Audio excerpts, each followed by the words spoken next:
Athletes are apathetic about eating plants because they don't understand how it helps their performance. You look at all the GOATs in sport, most of them are eating predominantly plants.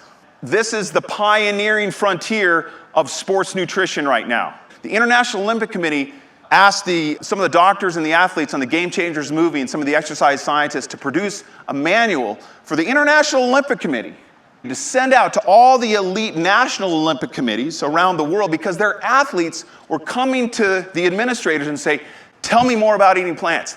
Tell me how it helps my performance. I need more game. I want that competitive advantage. I'm seeing it. I'm believing it. I understand my athletes are more durable. In fact, if professional athletes are anything, they're ruthlessly practical. They're always looking for what works. They're always looking for a competitive advantage. They're always looking for an incremental gain, because you take a tiny little incremental gain and you play that out over time, that becomes a competitive advantage. Macros, few and build. Carbs, proteins, fats, calories, in and out. But what do micros do? Micronutrition conditions physiology, primes it, trains it, whatever word you want to use. Something's going on in the biochemistry of all that.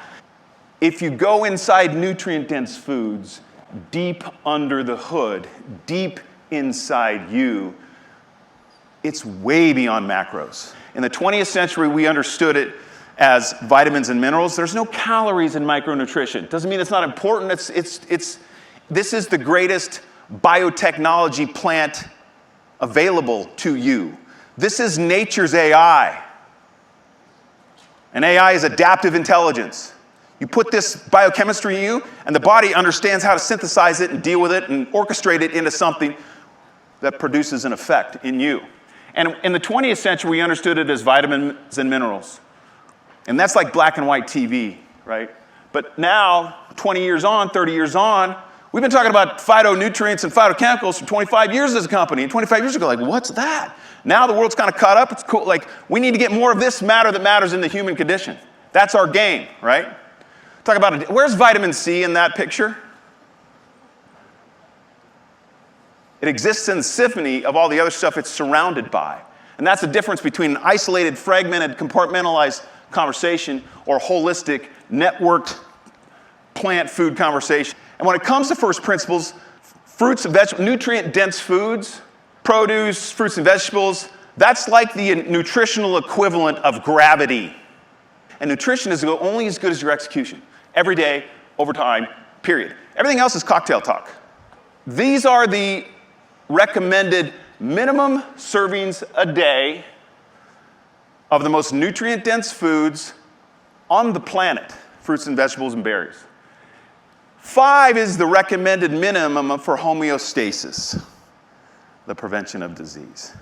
And if you just want that, look in the mirror, tell me how you're doing every day, over time. If you want more game, if you want I want physiological durability, resilience, the adaptive response.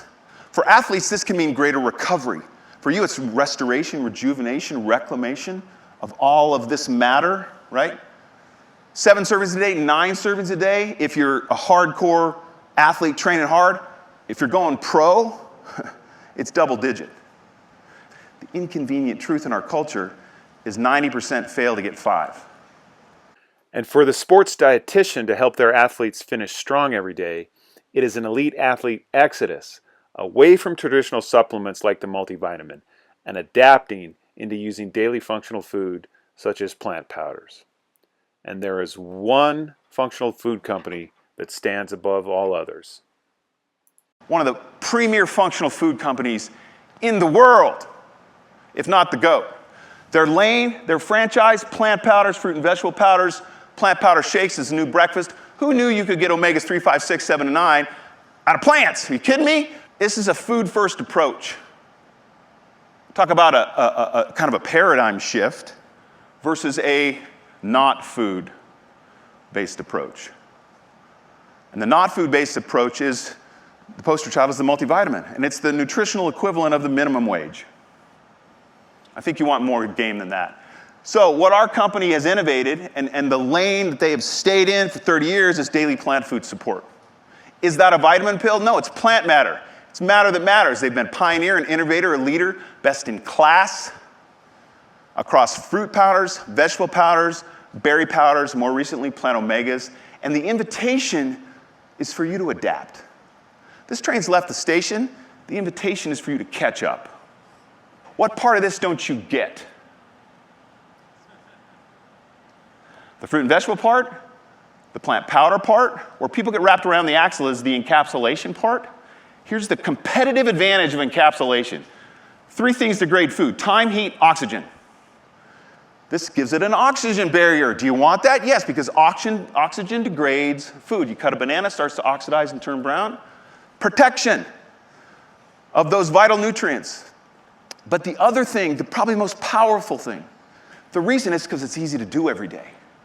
It's easy to execute. It's just easy to do, therefore people do it.